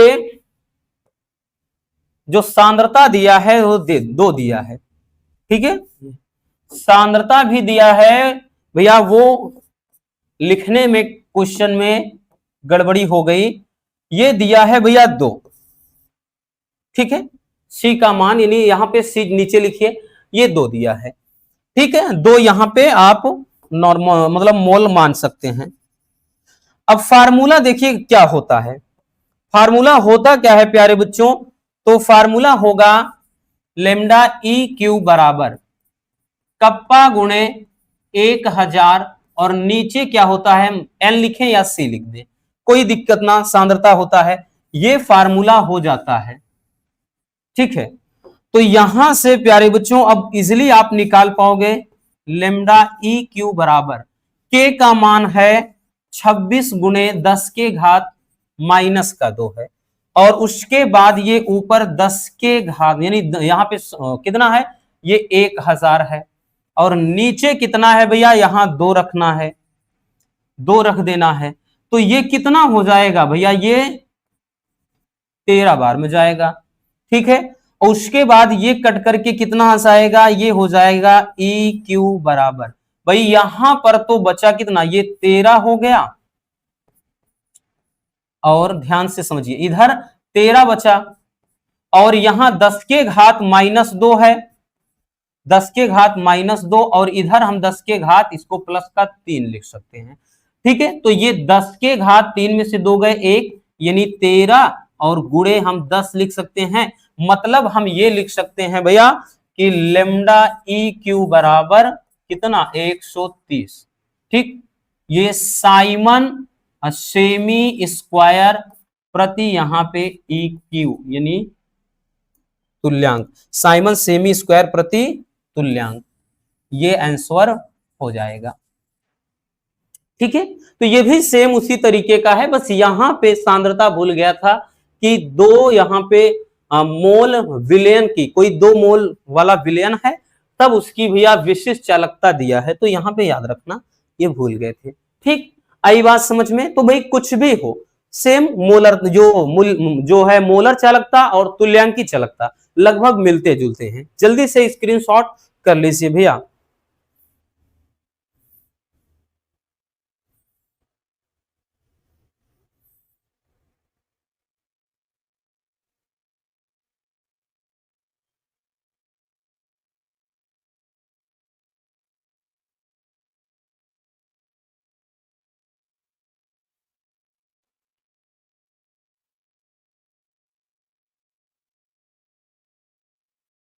हो गया, चलिए आगे देखते हैं। अगला क्वेश्चन देखिएगा भैया, ये क्वेश्चन तो एकदम धुरंधर क्वेश्चन है भैया, अपने आप में बहुत बहुत बहुत लाजवाब क्वेश्चन है। अगर हम बात कर ले भैया इस क्वेश्चन की, तो इस क्वेश्चन ने अपना जलवा बिखेरा है विगत कुछ ईयर में। भाई इस क्वेश्चन को अगर आप देखें तो 2025 में भी आया है, 24 में भी पूछा है प्यारे बच्चों, 23 में भी पूछा है, और यहां तक कि 22 में, उसके पहले भी आया है, लेकिन हम पिछले 4 साल का डेटा आपको बता रहे हैं। ठीक, क्योंकि 25 में, 24 में, 23 में, 22 में लगातार पूछा गया है। लेकिन भाई सेम यही क्वेश्चन नहीं है, बस कुछ में मान चिन्ह था। जैसे भाई यहां पे ये क्या कहते हैं, प्रतिरोध का जो मान है किसी में कुछ और था, यहां पर जो इतना मोल प्रति लीटर है तो वो किसी में कुछ और था। ठीक, तो यहां जो सीमित इतना त्रिज्या दिया है किसी में कुछ और था। तो यूं समझिए कि भाई मान बदल गए थे लेकिन क्वेश्चन का पैटर्न है जो वो नहीं बदला। तो चलिए देखते हैं किस तरीके से लगाएंगे। बहुत सिंपल सा क्वेश्चन है, बस थोड़ा कैलकुलेशन हो सकता है करना पड़ जाए। कह रहा है कि 0.1 मोल प्रति लीटर KOH विलयन से भरे 1000 सेमी तथा 0.5 सेमी त्रिज्या के स्तंभ का जो प्रतिरोध है वो 5000 ओम है। इसकी प्रतिरोधकता, चालकता तथा मोलर चालकता ज्ञात करना है। मतलब 3 चीज निकालना है। अगर ये क्वेश्चन 10 तक देता है पेपर में तो पूरे या तो 4 नंबर या फिर पूरे 5 नंबर से कम में नहीं आएगा। तो चलिए देखते हैं, क्योंकि लाजवाब है। तो भैया 0.1 मोल प्रति लीटर KOH विलयन से भरे, तो कह रहा है 1000 सेमी की, तो 0.5 मोल प्रति लीटर, मतलब सीधी सी बात पहले दे दिया है भैया मोलरता। मोलरता दिया है 0.1 मोल प्रति लीटर में। आगे दिया है KOH विलयन से भरे 1000 सेमी। 1000 सेमी यानी लंबाई की, भाई जब सेमी में है तो सेमी में ही रखो। ठीक है, यहां पे भैया क्या है, लंबाई दे रखा है L। तो लंबाई बराबर, यहां पे ध्यान देना, लंबाई कितना दिया है, मतलब विलयन से भरे 1000 सेमी लंबाई तथा 0.5 सेमी त्रिज्या, यानी लंबाई जो दिया है वो 1000 सेमी दे दिया है। 1000, ठीक है, सेमी ये लंबाई दे रखा है। अब उसके बाद नीचे और एक भाई आगे दिया क्या है, 0.5 सेमी त्रिज्या, मतलब प्यारे बच्चों R का मान भी दिया है। तो R का मान कितना दिया है, तो 0.5 सेंटीमीटर दिया है। के स्तंभ का जो प्रतिरोध है वो 5000 ओम है, मतलब भैया रेजिस्टेंस भी दे रखा है। ठीक, R का मान भी दे रखा है और वो 5000 अगर ओम दिया है तो इसका मतलब भाई देखिए 5000 ओम दिया है। इसको और सही से लिखना चाहते हैं आप, 5 गुणे 10 के घात 3 ओम भी लिख सकते हैं, या 5000 ओम ही रहने दीजिए, कोई दिक्कत ना। ठीक है, इतना। आगे कह रहा है कि इसकी चालकता निकालना, क्या है इसकी चालकता। ठीक है, इसकी चालकता मतलब रो का मान। उसके बाद भैया कह रहा है कि इसकी मतलब, हाँ सबसे पहले प्रतिरोधकता रो का मान, चालकता यानी कप्पा का मान, और उसके बाद मोलर चालकता डेल्टा यानी लेमडा एम का मान। इतना चीज भैया आपको फाइंड आउट करना है इस न्यूमेरिकल में। ठीक है ना। देखिए सबसे पहले भाई अगर रो का निकालना है, रो बराबर फार्मूला RA/L होता है। तो भैया ए हमको नहीं पता है, ए हमको नहीं पता है, आपको याद हो ये न्यूमेरिकल हम करवाए हैं। तो ए नहीं पता है तो सबसे पहले हमको ए निकालना होगा। ए बराबर भैया पाई R स्क्वायर होता है। तो ए बराबर, ध्यान से समझिएगा, पाई का मान 3.14 और R का स्क्वायर, R का मतलब 0.5 का स्क्वायर। तो ए का मान कितना निकल कर आया, 3.14 गुणे ये 0.25 आ गया। तो ए का मान कितना आ जाएगा, तो एक का मान 25 या 75 यानी 0.76 या 7 जाएगा और 5 में, यानी इतना आया। और उसके बाद सेमी स्क्वायर, ए का मान पहले हमने निकाल लिया। किसका मान, ए का मान ये निकाल लिया। अब भैया शुरू करते हैं एक एक करके। जो पहला चीज पूछ रहा है रो, तो प्यारे बच्चों रो बराबर होता क्या है, RA/L। ठीक है भैया, पहली चीज इस फार्मूले से अपन निकालेंगे, रो बराबर RA/L यहां से निकाला जाएगा। ठीक है, तो चलिए रो बराबर R का मान कितना है भैया 5000 ओम, या फिर हमने बताया ना कि 5 गुणे 10 के घात 3, 5 गुणे 10 के घात 3 हो गया। और गुणे में ए है। ए कितना है? तो ए है 0.785 और नीचे क्या है? नीचे है एल। एल का मान कितना है? 1000।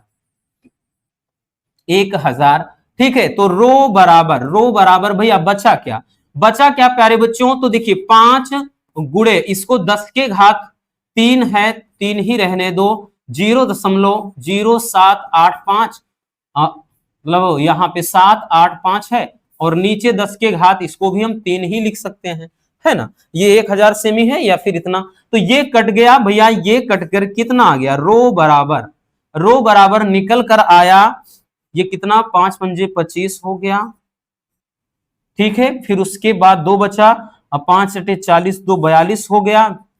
उसके बाद 4, 5 सटे 35, 35 4 39, दशमलव पे 3 अंक यानी 3.925 आ गया, ठीक है। इतना आ गया भाई रो का मान,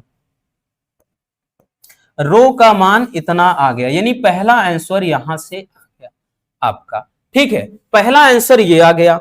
अब उसके बाद भैया दूसरी चीज आपको निकालना है। ये तो भैया रो का मान, और किसमें आएगा एक चीज ये भी ध्यान देना, इकाई देख लीजिए, ये भाई लंबाई से लंबाई, ये ओम सेमी, ओम मीटर या ओम सेमी, मात्रक लिखना जरूरी होता है, ठीक है। ओम सेमी में लिखिएगा भैया, ओम सेमी में, ओम सेमी में आ गया।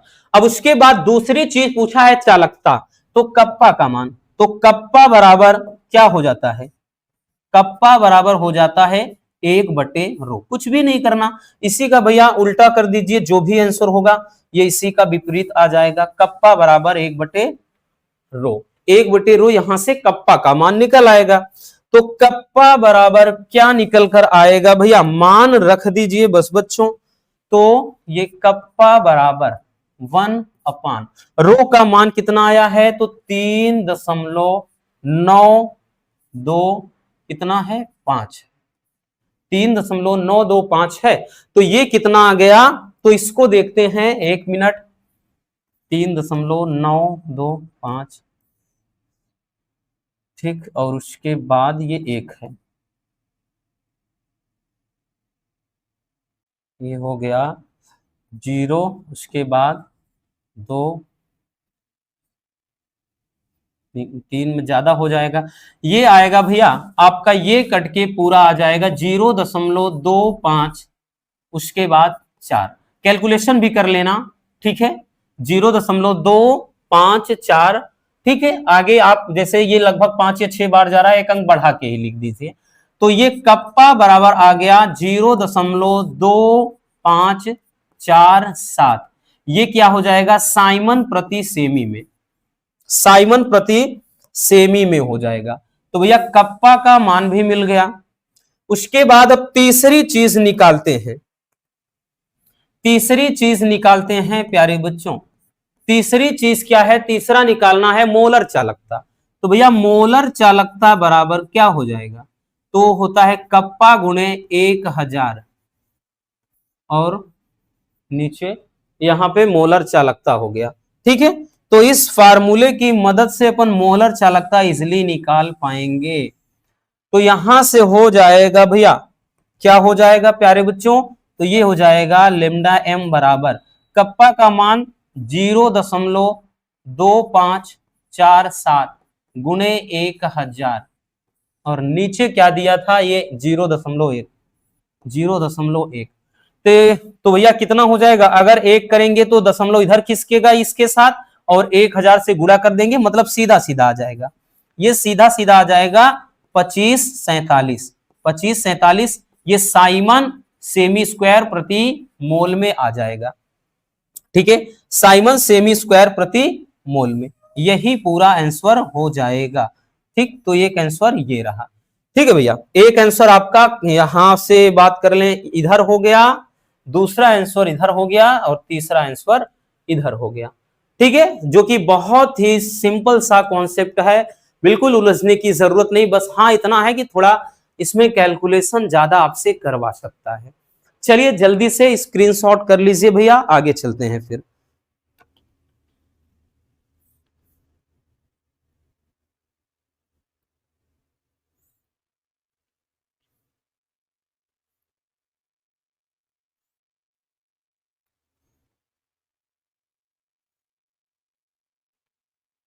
हो गया ना। आगे चलते हैं, अगला क्वेश्चन देखिए। अब आ जाते हैं भैया इसमें अगले क्वेश्चन पर। देखिए इस टाइप का भी क्वेश्चन बहुत ज्यादा इंपॉर्टेंट है, वेरी वेरी इंपॉर्टेंट है, याद रखना, क्योंकि हमने बताया ना कि ये भी 100 में 100% पूछा जाने वाला टॉपिक है।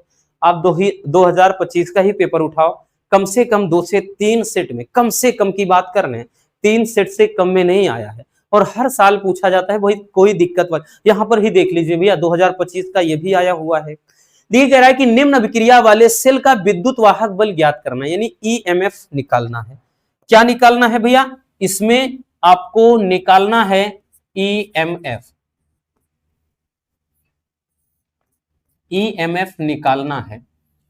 तो यहां पर एक अभिक्रिया दिया है, देखिए इसमें कुछ भी नहीं करना होता, बड़ा सिंपल होता है ये, कि एक ये अभिक्रिया दिया है जिंक जो कि सॉलिड स्टेट में है, उसके बाद Ag पे प्लस चार्ज है, ये एक्वस फॉर्म में है, और ये एक रिएक्शन बन रहा है इस तरह से, और नीचे दिया है ए। यहीं से भैया पूरी कहानी शुरू होती है कि ई नॉट, ये सेल ये जो जेडेन के लिए दिया है, जेडेन पे भाई चार्ज दिया है इस यहां पे,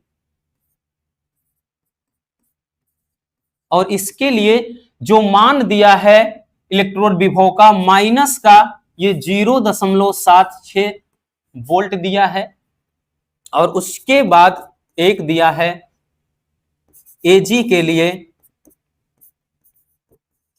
और ये दिया है भैया किसमें, प्लस में 0.80, ये इतना वोल्ट दिया है, और यहां पे इलेक्ट्रोड विभव पूछ रहा है, मतलब विद्युत वाहक बल पूछ रहा है।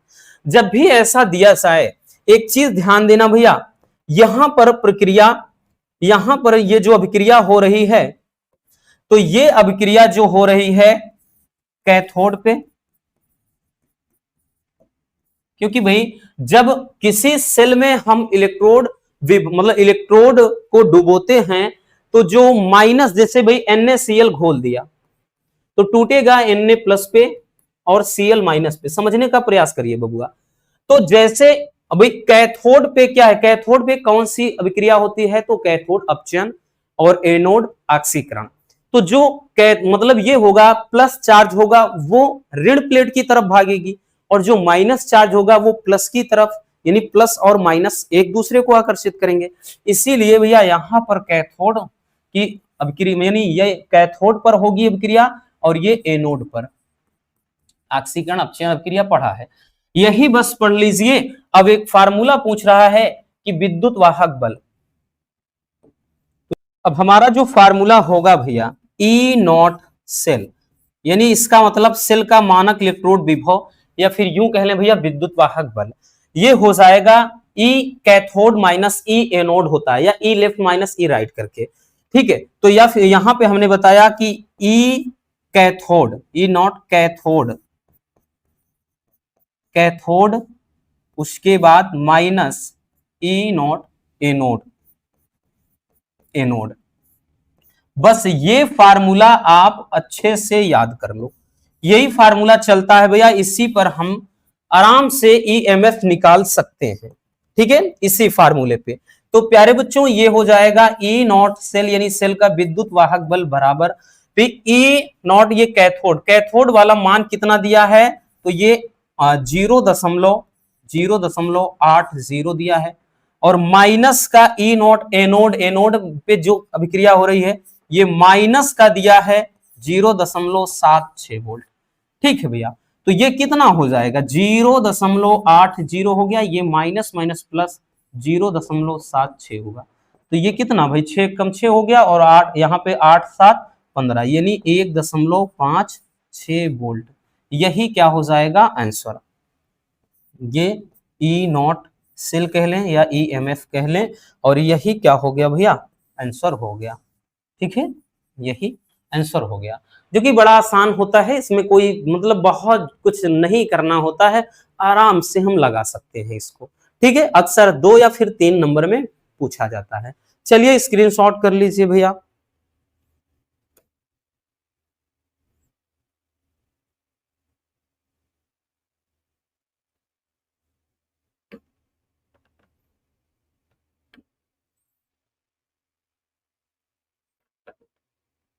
हो गया ना। आगे चलते हैं। अब देखिए अगला क्वेश्चन, ये भी सेम इसी तरीके का क्वेश्चन है, इसमें भी कुछ विशेष नहीं करना है। अब आप लोग इस क्वेश्चन को सॉल्व करिएगा, ठीक है। ये आपके लिए भैया, ये एक मतलब आपके लिए ये छोड़ रहे हैं हम। अब यहां पे इसको देख करके मत कंफ्यूज होना, अगर इसको देख करके कंफ्यूज हो रहे हो तो चलिए थोड़ा सा हिंट दे देते हैं। देखिए भैया, एक हमने बताया कि जब भी निकालना हो ई सेल, यहां पे निकालना है, मतलब विद्युत वाहक बल, ठीक है भाई। यहां से एक मिनट, आपको भाई ई नॉट सेल तो निकाल ही सकते हैं। सबसे पहले ई नॉट जो सेल निकालना है, यानी सेल का विद्युत वाहक बल निकालेंगे। वो कैसे निकालेंगे? ई नॉट ये कैथोड से, और उसके बाद माइनस ई नॉट एनोड से, यहां से निकाल ही सकते हैं, जो कि यहां मान में देख रहे नीचे दिया हुआ है। लेकिन अब इसका क्या सीन हो जाता है, ये कहां से आ गया? तो चलिए बताते हैं। निर्नष्ट समीकरण में आपने पढ़ा है, निर्नष्ट समीकरण में पढ़ा है, ये ई बराबर ई नॉट माइनस का 0.592, यानी 0.0591, ये बटे कितना होता है भैया? 2 होता है। और उसके बाद लॉग बेस 10। और भैया यहां पे जो ऊपर चलेगा, याद रखना, तो ऊपर भैया यहां पे फार्मूले में रखेंगे क्या चीज? यहां पे निकिल आयन है 2, और नीचे रहेगा भैया एल मतलब एजी, एजी पे जो प्लस चार्ज है इसका स्क्वायर, ठीक है। यही पूरी कहानी। इसका मान तो प्यारे बच्चों आप यहां से निकाल लोगे, ये यहां पे जो सेल करके आया है, तो इसका मान तो यही फार्मूले से, यानी इसी फार्मूले से निकाल लोगे। इसका मान जो भी निकलेगा यहां रखना, बाकी भैया ये मान आपको यहां रख देना है। कितना है? 0.01, और नीचे एजी का मान 0.1 मोल है, इसका रख करके स्क्वायर कर देना है। शायद ये कट करके केवल लॉग 1 आएगा, और लॉग 1 का मान वैसे भी 0 होता है, तो पूरा इधर का पूरा 0 हो गया, जो बचा यही का बचा, ठीक है। मतलब जो बचा भैया आगे का, मतलब इसमें कैथोड एनोड करके जो आप जोड़ोगे वही अकेले आंसर ही हो जाएगा। तो है ना आसान, इसीलिए भैया ये आपके लिए छोड़ दिया है, बस जोड़कर बता दो, जो आंसर होगा वही आंसर है, ठीक। क्योंकि कुछ तो आपको आपके लिए भी छूटना चाहिए ना, सभी हम ही बता देंगे तो भैया आप क्या करोगे? तो चलिए इसको देख लीजिएगा, आंसर कमेंट कर दीजिएगा कितना आएगा, फिर हम आपको बताएंगे। आगे चलते हैं। हो गया ना, चलिए आगे चलते हैं। अब आ जाते हैं भैया रासायनिक बल गतिकी में। यह भी काफी इंपॉर्टेंट सा क्वेश्चन है। कह रहा अभिक्रिया की कोटि ज्ञात करना है जिसका वेग व्यंजक जो है निम्नलिखित है। देखिए मोस्ट इंपॉर्टेंट है भैया, याद रखना बच्चों। एक भैया यहां पर अभिक्रिया की कोटि का जो दर समीकरण है दिया है, और इनमें पूछ रहा है कि अभिक्रिया की कोटि क्या हो जाएगी। बड़ा ही प्यारा सा क्वेश्चन है। तो देखिए पहला वाला जो है, सबसे पहले में क्या दिया है? आर बराबर, सबसे पहले में तो आर बराबर दे रखा है के, उसके बाद ए की घात में 1/2, और उसके बाद बी की घात में भैया 3/2। और एक चीज ध्यान देना, कोटि का मतलब क्या होता है? अभिक्रिया की कोटि, कोटि क्या मतलब होता है? अभिकारक की सांद्रता के घातों के योग को ही कोटि कहते हैं। तो किसी रासायनिक अभिक्रिया के अभिकारक, अभिकारक क्या है? ए और बी है, इनकी सांद्रता की घात क्या है? 1/2 3/2। तो 1/2 प्लस 3/2 सांद्रता की घातों का योग ही कोटि होती है। तो भैया 3 1 4/2 आ गया, तो कट के कितना आ गया भैया? 2 आ गया। तो मतलब अभिक्रिया की कोटि 2 है, इसका मतलब ये अभिक्रिया द्वितीय कोटि की है। अब दूसरे में आ जाते हैं। दूसरे में जो दर समीकरण है आर बराबर, वो दिया है के, और ए की घात में भैया 3/2 है, और बी की सांद्रता की घात -1 है। अगर यहां पे कोई कोटि पूछ ले कोटि कितना है, तो अभिकारक की सांद्रता के घातों का योग। अभिकारक की सांद्रता की घात कितना है, 3/2, और इसकी भाई घात कितना है, -1, इतना। तो हम यूं लिख सकते हैं 3/2 और -1 कर सकते हैं, बटे का बटे है, तो भैया 3 एकम 3 माइनस का 2/1 बरा सॉरी बटे यहाँ पे 2 हो जाएगा। तो कितना आया, 1/2, यानी ये अभिक्रिया क्या है, अर्ध कोटि की है। ठीक, तो यहाँ पे तो अभिक्रिया की कोटि इसमें इतना है और यहाँ पे इतना है। आराम से ये क्वेश्चन भाई जब भी अभिक्रिया की कोटि वाला आए इसी तरीके से आपको सॉल्व करना है। देख लीजिए जल्दी से, हो गया प्यारे बच्चों। आगे चलते हैं भैया। अगला क्वेश्चन, अगला क्वेश्चन है कि किसी राशि मतलब अभिक्रिया के लिए एक अभिक्रिया द्वितीय कोटि की है। चलिए इतना तो समझ में आ गया कि बोल रहा है अभिक्रिया द्वितीय कोटि की है।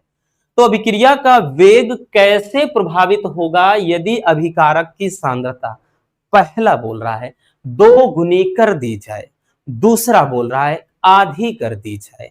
ठीक है, चलिए देखते हैं। मान लेते हैं कि कोई अभिक्रिया है, कोई अभिक्रिया है भैया, वो अभिक्रिया ए से कोई उत्पाद बनाता है, ए से कोई उत्पाद बनाता है, तो प्यारे बच्चों इसके लिए जो दर समीकरण होगा R बराबर के होगा अभिकारक की सांद्रता ए का स्क्वायर, क्योंकि बोल रहा है कि अभिक्रिया द्वितीय कोटि की है, तो मतलब हम भाई इसीलिए यहां 2 लिख दिया, द्वितीय कोटि की कह रहा है।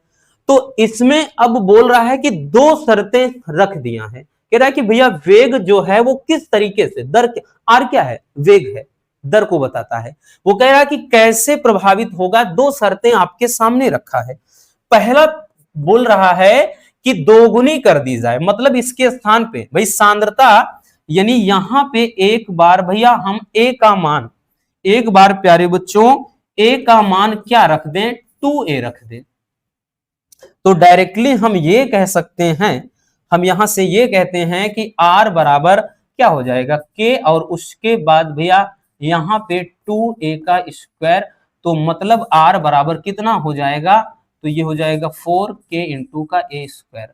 ठीक है, ऐसा तो यूं कह सकते हैं जो R है वो भैया यहाँ पे 4 का स्क्वायर हो जा रहा है, तो भाई पहली चीज तो ये हो गई कि 4 गुनी।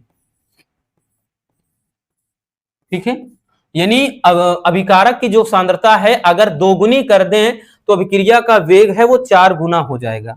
ठीक, यहां पे कोष्टक में इधर लिख देते हैं, वेग 4 गुना हो जाएगा। पहला चीज वेग 4 गुना हो जाएगा। उसके बाद भैया दूसरा पॉइंट बोल रहा है, क्या चीज, दूसरा पॉइंट ये बोल रहा है कि यदि अभिकारक की जो सांद्रता है वो आधी कर दी जाए, यानी a/2 कर दी जाए, तब क्या हो जाएगा, तब प्यारे बच्चों R का जो मान है यहाँ पे K और उसके बाद a/2 का स्क्वायर, तो यहाँ पे R बराबर कितना हो जाएगा, तो यहाँ पे हो जाएगा भैया K इंटू a का स्क्वायर बटे 4। हम ये कह सकते हैं एक मतलब 1 ये 4 है तो 1/4, वेग क्या हो जाएगा, वेग 1/4 हो जाएगा, हो जाएगा। तो प्यारे बच्चों इस तरीके का भी क्वेश्चन कभी कभार आपके एग्जाम में दिखाई पड़ेगा, जो कि एनसीईआरटी बेस्ड क्वेश्चन ज्यादा ऐसे ही आता है। ठीक है, इसके बाहर की कभी सोच भी नहीं सकता वो। चलिए जल्दी से नोट कर लीजिए।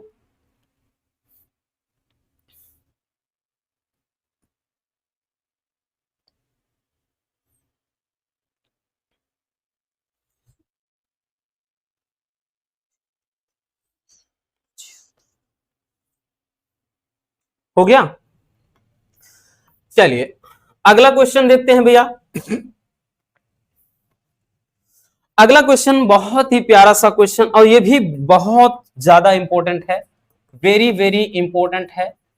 और एक चीज ध्यान देना भैया, 2025 में भी सेम क्वेश्चन आया था, बट यहाँ पे जो 1/10 किया है, यहीं पे 1/16 पूछ लिया था। ठीक, इतना अंतर किया था। अब चाहे जो भी करे उससे हमसे क्या मतलब, हमने बताया ना मान बदल सकता है, लेकिन तरीका तो नहीं बदलेगा ना, इसीलिए बोलते हैं कि आपको सारे न्यूमेरिकल अच्छे से देखने होंगे। देखिए कह रहा है कि एक प्रथम कोटि की अभिक्रिया का वेग स्थिरांक 60 प्रति सेकंड है। अभिक्रिया की प्रारंभिक सांद्रता के 1/10 भाग बचने में कितना समय लगेगा, ये पूछ रहा है। तो चलिए शुरू करते हैं बिना किसी देरी के। प्यारे बच्चों, ये बोल रहा है कि एक प्रथम कोटि की अभिक्रिया का वेग स्थिरांक मतलब के का मान दिया है, के का मान दिया है 60 प्रति सेकंड। आगे कह रहा है अभिकारक की प्रारंभिक सांद्रता के 1/10 भाग बचने में। तो सबसे पहले प्रारंभिक सांद्रता को ए से दर्शाया जाता है। सबसे पहले हमको ये पता लगाना होगा ए कितना है और ए माइनस एक्स कितना है, ये दो मान हमको चाहिए।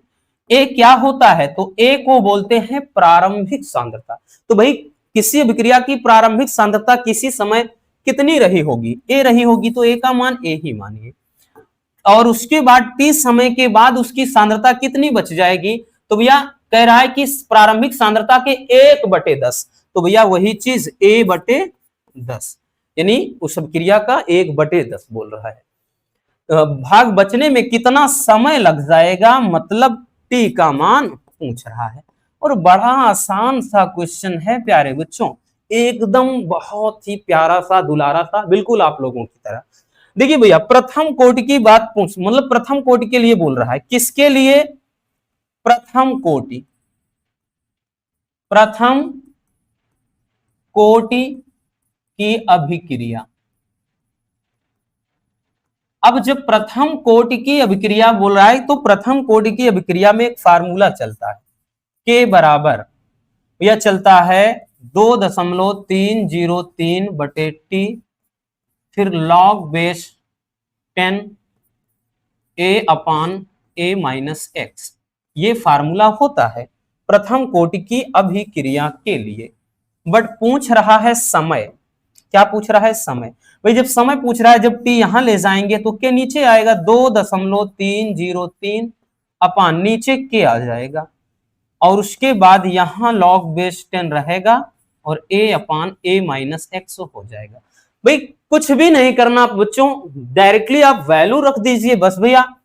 तो t बराबर 2.303 और नीचे के का मान कितना 60 है।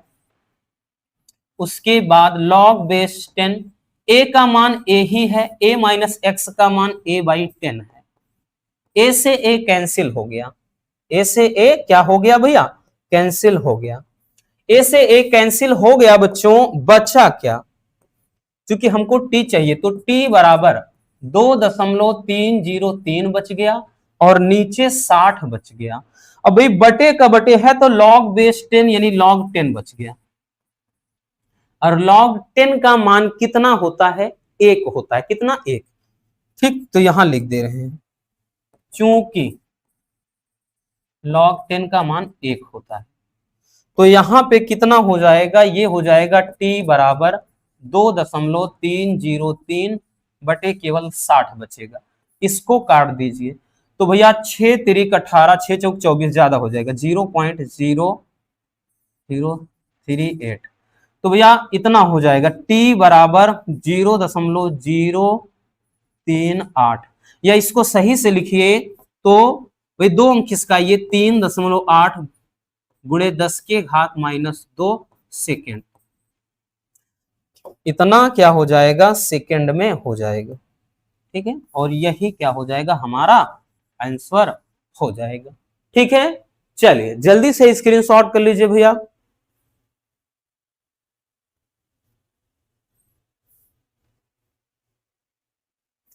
हो गया बच्चों, तो बस आज के इस वीडियो में इतना ही। और भी हैं 1 से 2 न्यूमेरिकल, लेकिन थोड़ा तबीयत हमको हमारी सही नहीं लग रही है, इसलिए भाई आज बस इतना ही, आगे अब नहीं देखेंगे। और भी हैं तो उनको भी किसी और वीडियो में निपटा देंगे। ठीक, परेशान नहीं रहना, लेकिन जितना आज हमने करवाया उतना तो आपको 100 में 100% तैयार करना ही पड़ेगा, क्योंकि ये क्वेश्चन ऐसे क्वेश्चन है जो कभी मिस नहीं करता। ये भाई बोर्ड एग्जाम में रेगुलर पूछे जाने वाले सारे के सारे न्यूमेरिकल्स हैं। ठीक है ना, इसलिए अच्छे से इनको भी तैयार कर लेना, उम्मीद है आज की ये वीडियो आपके लिए काफी ज्यादा हेल्पफुल रही होगी। वीडियो पसंद आई हो तो प्यार से लाइक कर देना, नए हैं तो चैनल को सब्सक्राइब जरूर कर लेना ताकि मजेदार टॉपिक आप तक रेगुलर पहुंचते रहे। Love you, bye bye, take care. और हाँ, एक प्यारा सा कमेंट बॉक्स में छोड़ दीजिएगा।